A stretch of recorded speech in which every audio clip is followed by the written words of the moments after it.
নমস্কাৰ এই মুহূৰ্তত দিব বিচাৰিছোঁ এটা অতিকৈ গুৰুত্বপূৰ্ণ খবৰ। অৰুণাচল প্ৰদেশৰ চাকমা হাজং লোকসকলে অসমত নাগৰিকত্ব পোৱা সন্দৰ্ভত অসমত নাগৰিকত্ব লাভ কৰা সন্দৰ্ভত অৱশেষত মুখ খুলিছে কেন্দ্ৰীয় মন্ত্ৰী কিৰেণ ৰিজিজুৱে। কিৰেণ ৰিজিজু আৰু হিমন্ত বিশ্ব শৰ্মাৰ মাজত হৈ থকা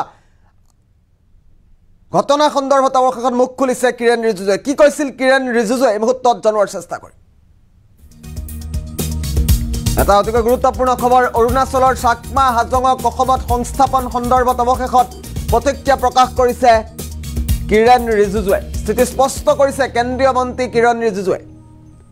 যিটো সমগ্ৰ বিষয় সন্দৰ্ভত তীব্ৰ চৰ্চা লাভ কৰিছিল। অসমত চাকমা হাজঙক সংস্থাপন দিয়াৰ কথা কোৱা নাই বুলি মন্তব্য কৰিছে কিৰেণ ৰিজিজুৱে। মই মুখ্যমন্ত্ৰীক অনুৰোধহে জনাইছিলোঁ এই মন্তব্য কিৰেণ ৰিজিজুৰ। কিৰেণ ৰিজিজুৰ মন্তব্য আছে আমি পৰৱৰ্তী পৰ্যায়ত শুনাম। তাৰ পূৰ্বে ডাঙৰ খবৰটো এই মুহূৰ্তত জনাই আছোঁ। বিষয়টো স্পৰ্শকাতৰ হোৱাৰ বাবে সহায় বিচাৰিছোঁ বুলি মন্তব্য কৰিছে কিৰেণ ৰিজিজুৱে। তেওঁ কেৱল অসমৰে মুখ্যমন্ত্ৰী নহয় এই মন্তব্য কৰিছে কিৰেণ ৰিজিজুৱে। উত্তৰ পূবৰ জ্যেষ্ঠ আহ্বায়ক বুলিও মন্তব্য কৰিছে কিৰেণ ৰিজিজুৱে। আৰু এই সমগ্ৰ বিষয়টো ভুৱা বুলি কৈছে। মুখ্যমন্ত্ৰী বদনামৰ বাবে অপপ্ৰচাৰ চলাইছে কংগ্ৰেছে এই মন্তব্য কৰিছে কিৰেণ ৰিজিজুৱে। হিমন্ত বিশ্ব শৰ্মাৰ বদনাম কৰি আছে কংগ্ৰেছে এই বুলি মন্তব্য কৰিছে। কংগ্ৰেছে অবৈধভাৱে অৰুণাচললৈ আনিছিল চাকমা হাজঙক। অৰুণাচলত কোনো পধ্যেই নাগৰিকত্ব নাপায় তেওঁলোকে। আৰু তেওঁলোকে যিহেতু মানুহ ন্যায় পোৱাটো বিচাৰোঁ এই মন্তব্য কৰিছে কেন্দ্ৰীয় মন্ত্ৰী কিৰেণ ৰিজিজুৱে। সেইবাবে কেনেদৰে সংস্থাপন দিব পাৰি মুখ্যমন্ত্ৰীক অৱগত কৰিছোঁ। আৰু পূৰ্বৰে পৰা দুয়োখন ৰাজ্যই পৰস্পৰে সহায় কৰি ৰাখিছোঁ বুলি মন্তব্য কৰিছে। নিৰ্বাচনৰ সময়ত মুখ্যমন্ত্ৰীৰ বিৰুদ্ধে অপপ্ৰচাৰ চলোৱা হৈছে বুলিও কিৰেণ ৰিজিজুৱে সমান্তৰালভাৱে কৈছে আজি। এই খবৰ সম্পূৰ্ণ মনে সজা আৰু ভুৱা বুলি মন্তব্য কৰিছে। আৰু সমগ্ৰ বিষয় সন্দৰ্ভত কিৰেণ ৰিজিজুৰ মন্তব্য আহি পৰিছে। আমি পোনে পোনে মন্তব্য শুনাইছোঁ। এইটো মই যি শুনি পাইছে অসমত কোনোবা বদমাছ কৰি এটা নিউজ ফেকচুৱেলি ইনকাৰেক্ট নিউজ মানে সঁচা নাই এনেকুৱা নিউজ অসমত স্প্ৰেড কৰাই দিছে। আৰু আমাৰ অসমৰ মুখ্যমন্ত্ৰী ডক্টৰ হিমন্ত বিশ্ব শৰ্মা ডাঙৰীয়াৰ ইমেজটো বেয়া কৰিবৰ কাৰণে কোনোবা অসমত নিউজ চলাইছে সেইটো মই ক্লেৰিফাই কৰি দিম। অৰুণাচলত এটা কুৱেশ্যন মোক কৰিছিলে চাকমা হাজং লৈ। তেতিয়া মই কৈছিলে চাকমা হাজংবিলাক অৰুণাচলত ৰেফিউজি হিচাপতে সিহঁতক কংগ্ৰেছ চৰকাৰ আনিছিলে 1964 আৰু 1964 পৰা 1970লৈকে মাজে মাজে চাকমা হাজং মানুহ লৈ অৰুণাচলত বহাইছিলে। তাৰপিছতে চিটিজেনশ্বিপ এমেণ্ডমেণ্ট এক্ট পাছ হৈছে। তেতিয়া as a tribal state Arunachal Pradesh 100% tribal state হয়। তাত চিটিজেনশ্বিপ সিহঁতে নাপায় মানে এইটো as per the act of the parliament. তেতিয়া আমি হোম মিনিষ্টাৰ অমিত শ্বাহ ডাঙৰীয়াৰ লগত কথা পাতি আমি ভাবিছোঁ যে চাকমা হাজংবিলাকক ৰিকুৱেষ্ট কৰি অৰুণাচলত পাৰ্মানেণ্ট চিটিজেনশ্বিপটো নাপায় বেলেগ জেগাত বহাবলৈ আমি এপিল কৰিম। সেইটো আমি এটা ষ্টেপ উঠাইছিলে। তেতিয়া অসমৰ আমাৰ মুখ্যমন্ত্ৰী হিমন্ত বিশ্ব শৰ্মা ডাঙৰীয়াক আমি ৰিকুৱেষ্ট কৰিছোঁ যে আপুনি সহায় কৰক আমাক এইটো ৰিএল'কেশ্যন কৰিবলৈ যিমান পাৰে আপুনি সহায় কৰক বোলে। তো ডক্টৰ হিমন্ত বিশ্ব শৰ্মা ডাঙৰীয়া যে নট অনলি অসমৰ চিফ মিনিষ্টাৰ তেখেতে আমাৰ নেডাৰ নৰ্থ ইষ্টাৰ্ণ ডেম'ক্ৰেটিক এলায়েন্সৰ কনভেনৰ হয় আৰু নৰ্থ ইষ্টৰ এটা ছিনিয়ৰ চিফ মিনিষ্টাৰ। তো তাক মাত্ৰ ৰিকুৱেষ্টে কৰিছিলে আৰু বাকী ষ্টেট অল ইণ্ডিয়াত য'ত য'ত পাৰিব তাত ছেটেল কৰাবলৈ আমি এটা অপশ্যন বিচাৰি কিনি এপিল কৰিছোঁ। তো মইতো এইটো কোৱা নাই না যে অসমত বহাবলৈ বা ডক্টৰ হিমন্ত বিশ্ব শৰ্মা ডাঙৰীয়া অসমত পূৰা চাকমা হাজং বহাবলৈ এইটোতো কোৱাই নাই। ময়ে এপিল কৰিছিলে যে বেলেগ বেলেগ ষ্টেটত এটা অপশ্যন বিচাৰিলে ভাল। কাৰণ সদায় চাকমা হাজংবিলাক অৰুণাচলত থাকিলে কনফ্লিক্ট হৈ থাকিব। কাৰণ এজ পাৰ দ্য এক্ট সিহঁতে অৰুণাচলত চিটিজেনশ্বিপটো নাপায়, টেম্পৰেৰী ৰেচিডেণ্ট হিচাপতে থাকি আছোঁ। যি মিষ্টেক কৰিছে কংগ্ৰেছ পাৰ্টীয়ে কৰিছিলে, আমিতো কৰা নাই। আৰু অৰুণাচল প্ৰদেশত ইনাৰলেণ্ড পাছ ছিষ্টেম আছে সেইটো ভাইলেট কৰি কিনে কংগ্ৰেছবিলাক ইলিগেলি চাকমা হাজংবিলাকক অৰুণাচলত বহাইছিলে তো আমিতো এইটো কোৱা নাই না কি অসমত চবক মানে উঠাই কিনে বহাই দিব এইটো কোৱা নাই ময়ে কোৱা নাই আৰু ডক্টৰ হিমন্ত বিশ্ব শৰ্মা ডাঙৰীয়া ইমান popular chief minister he is one of the most popular chief minister of India ই আমাৰ নৰ্থ ইষ্টৰ প্ৰাইড হয় অসমৰ CMটো আছে আৰু যিমান আমাৰ নৰ্থ ইষ্টৰ ইছ্যু আছে ডক্টৰ হিমন্ত বিশ্ব আমাৰ নৰ্থ ইষ্টৰ এটা লিডাৰ হৈ কিনে সি সহায় কৰে সেইটো কাৰণে আমাৰ এইটো প্ৰব্লেমক সি বি আমাক সহায় কৰিব লাগে বুলি আমি এটা এপিল কৰিছোঁ তো কোনে কৈছে যে অসমত চাকমা হাজং বহাবলৈ বুলি কোনো কোৱা নাই তো এনেকুৱা এতিয়া ইলেকশ্যন চলি আছে অসমত তো CM চাহাবৰ ইমেজটো ইমান ভাল কাম কৰা মানুহ তাৰ ইমেজ ডিষ্ট্ৰয় কৰিবলৈ কোনোবা এইটো বদমাচি যি কৰিছে মই এইটো কণ্ডেম কৰিছোঁ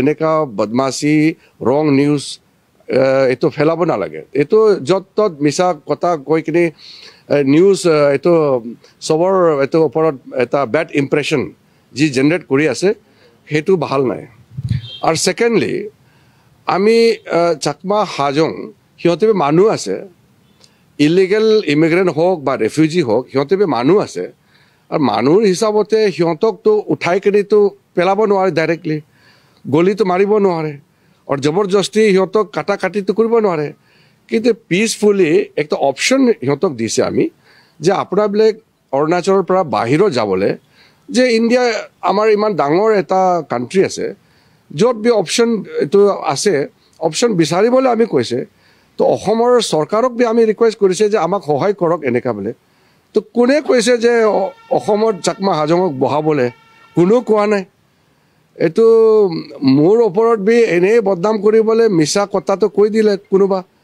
বা ডক্টৰ হিমন্ত বিশ্ব শৰ্মা ডাঙৰীয়াৰ নামটো বেয়া কৰিবলৈ তাক ইমেজ টাৰ্নিছ কৰিবলৈ কাৰণে কোনোবা চেষ্টা কৰিছে এনেকুৱা মিছলিডিং মিছ ইনফৰ্মেশ্যন কেম্পেইন কৰিব নোৱাৰে আৰু এনেকুৱা কৰিব নাপায় এইটো বহুত বেয়া কথা মোৰ হিচাপতে কংগ্ৰেছবিলাক আৰু কোনোবা সংগঠন অসমত আছে মই নামটো নল'ম সিহঁতে জানি বুজি এই নিউজটো স্প্ৰেড কৰি আছে মইতো গম পোৱা নাই মই তেলেংগানাত বিজি আছিলে আৰু মোৰ ইলেকশ্যন হোৱাৰ পাছত আকৌ মই ৱেষ্ট বেংগল গৈছিলে তো কালিয়ে মোক কোনোবা অসমৰ পৰা নিউজ ক্লিপটো পঠাইছে আৰু কৈছে যে কিৰেণ ৰিজিজু আৰু ডক্টৰ হিমন্ত বিশ্ব শৰ্মা ডাঙৰীয়া কথা পাতি চাকমা হাজংটো অসমত বহাব লাগে বোলে এনেই মিছামিছি কোনোবা পেলাই দিলে কথাটো এটাতো কথাটো সঁচা নাই কিন্তু তাৰ ইণ্টেনশ্যন যিহেতু এনেকুৱা মিছামিছি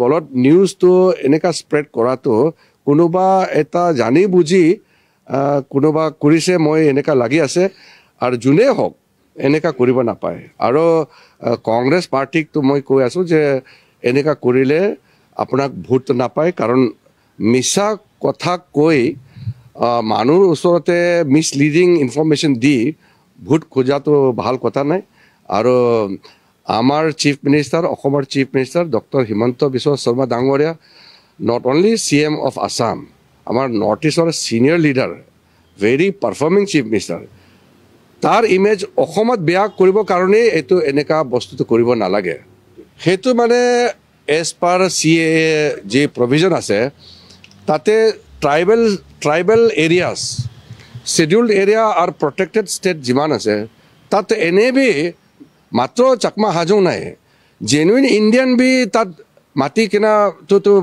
প্ৰহিবিটেড আছে যেনেকৈ অৰুণাচলত মানুহ আহিবলৈ কাৰণে ইনাৰলেণ্ড পাছ লাগে জেনুইন ইণ্ডিয়ান চিটিজেন হ'লে বি পাছটো লাগে অফিচিয়েল হ'লেতো এনে আহিব পাৰে কিন্তু প্ৰাইভেট ভিজিট হ'লে অৰুণাচল হওক বা য'ত প্ৰটেক্টেড এৰিয়া হওক তাতে আহিবলৈ পাছ লাগে ইনাৰলেণ্ড পাছ আৰু ফৰেনাৰ কাৰণে প্ৰটেক্টেড এৰিয়া পাৰ্মিট আৰু ৰেষ্ট্ৰিক্টেড এৰিয়া পাৰ্মিট বুলি কয় কিন্তু অসমতে এটা নিজৰ নিয়ম নীতি আছে আৰু অসমৰ ভিতৰতে চাকমা হাজঙক বহাবলৈ কোনে এইটো নিৰ্ণয় লৈছে এইটোতো হোৱা নাই মাত্ৰ ইমানেই কৈছে যে অসম আমাক সহায় কৰক বুলি মই ৰিকুৱেষ্ট কৰিছোঁ আৰু ডক্টৰ হিমন্ত বিশ্ব শৰ্মা ডাঙৰীয়া as a NEDA chairman politically সিটো সদায় লিড কৰে না নৰ্থ ইষ্টৰ এটা এলায়েন্স লিডাৰ হিচাপতে সি আমাৰ প্ৰব্লেমটো চবৰ প্ৰব্লেমটো একেলগে চাই সি বি কয় মই বি কওঁ যে নৰ্থ ইষ্ট আমি ইউনাইটেডলি কাম কৰিবলৈ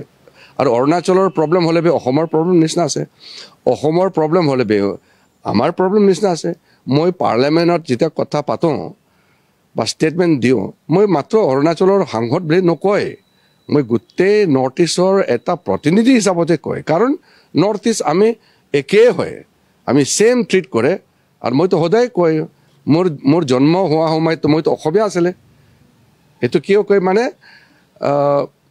1972ত অৰুণাচল প্ৰদেশ এটা ছেপাৰেট ইউনিয়ন টেৰিটৰী হৈছে তাৰ আগতে আমি নেফা মানে এডমিনিষ্ট্ৰেশ্যনটো কণ্ট্ৰলটো অসমৰ পৰাই আছিলে তো আমি এজ এ ইউনাইটেড অসমে আছিলে কিন্তু এতিয়া ছেপাৰেট ষ্টেট হোৱাৰ কাৰণে আমাৰ প্ৰব্লেম হ'লে অসমৰ মানুহ আমাক সহায় কৰিব লাগে আৰু অসমৰ প্ৰব্লেম হ'লে আমি একেই মানুহ হিচাপতে আমি মিলিজুলি কাম কৰিম সেইটো কাৰণে মই ৰিকুৱেষ্ট কৰিছোঁ যে আমাৰ অসমৰ CM চাবৰ নামটো বেয়া কৰিবলৈ এনেকুৱা ফল্ছ নিউজ স্প্ৰেড কৰিব নালাগে মোৰ ষ্টেটমেণ্ট ইণ্টেনশ্যন ভেৰি ক্লিয়াৰ মই কৈছে যে অসমৰ CM লগত আমি এপিল কৰিছোঁ হোম মিনিষ্টাৰ চাহাব বি চাকমা হাজং ডেলিগেশ্যনত অলৰেডি কৈ দিছে মই বি কৈছে যে আপোনাবিলাক অল্টাৰনেটিভ আমাৰ দেশৰ ভিতৰত য'ত বি আপোনাবিলাক অল্টাৰনেটিভ জেগা বিচাৰিবি আমি বি সহায় কৰি দিম কিন্তু অৰুণাচলৰ পৰাতো আপোনাবিলাক যাবই লাগিব কাৰণ যিমান দিন থাকিব তো এজ এ